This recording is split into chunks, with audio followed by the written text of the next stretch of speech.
আমরা একটা মন্তব্যের সাথে অনুষ্ঠান এসে আমরা একটু সংক্ষিপ্তভাবে অনুষ্ঠানটা পরিচালনা করতে চাই। প্রথমে আমরা বড় অনুষ্ঠান করব। প্রথমে আমি অনুরোধ করব আমাদের এই এলাকার যে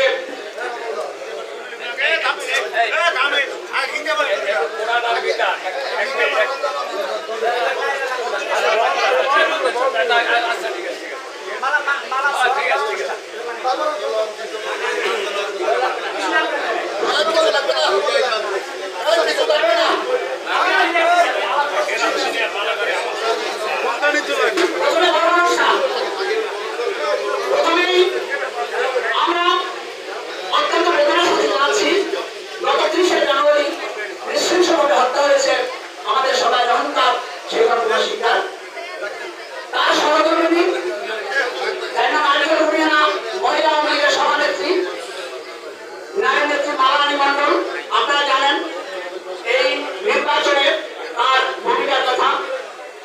আমরা আজকের এই অনুষ্ঠানটি আমাদের প্রাণপ্রিয় নেতা নবনির্বাচিত উপজেলা চেয়ারম্যানকে মাল্যদানের মধ্যে থেকে আজকের অনুষ্ঠানটি শুরু করতে চাই।